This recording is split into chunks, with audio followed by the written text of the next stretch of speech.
सहभागी होते. आज ते राष्ट्रवादी शरदचंद्र पवार पक्षाचे प्रदेशाध्यक्ष शशिकांत शिंदेजी आता आपल्या सोबत आहेत. आपण थेट त्यांच्याशी चर्चा करूया. शशिकांतजी, गेस्ट सेंटरमध्ये आपलं स्वागत आहे.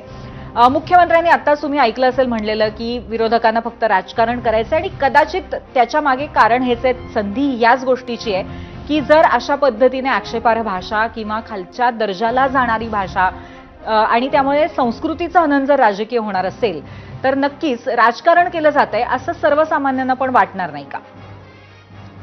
पहिल्या प्रथम त्या सभेमध्ये या आंदोलनामध्ये हर्षवर्धन सकपाळ काँग्रेसचे अध्यक्ष आहेत, त्यांच्याकडून जे वक्तृत्व झालं असेल त्याबद्दल निश्चितपणाने ते चुकीचं थोडंसं होतं. याबद्दल मी सांगू इच्छितो. फक्त एकच मला कळत नाहीये की फक्त विरोधकांनी अशी भाषा वापरली की त्याच्यावर प्रचंड प्रमाणामध्ये लगेच रिॲक्शन देण्याचं काम मुख्यमंत्र्यांनी सगळे करतात, परंतु त्यांचे मंत्री ज्या पद्धतीने, त्यांचे आमदार ज्या पद्धतीने भाषा वापरतात त्याच्याबद्दल कधी ते बोलत नाही. म्हणजे आपला तो द्वेष होता, राग होता. मला दुसरा गोष्ट सांगावं लागतं की विरोधक फक्त राजकारण करताय.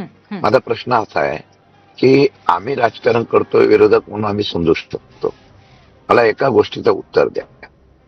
आम्ही पूर्ण भूमिका मांडली, पण गेले काही दिवस आपण सगळे चॅनलवाले या शेतकऱ्यांची भूमिका मांडतायत, त्यांच्या व्यथा मांडतायत. कांदा उत्पादक शेतकऱ्यांच्या काय अडचणी आहेत, त्यांना किती पावती मिळते, किती पैसे मिळते, हे तुम्ही दाखवलंय.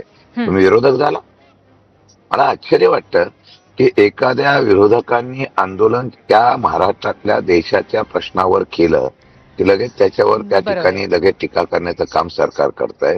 गॅसची दरवाढ असेल, शशिकांतजी, एकतर पहिली तुम्हाला एक छोटीशी विनंती करते की जर शक्य असेल तर क्षणभर थांबला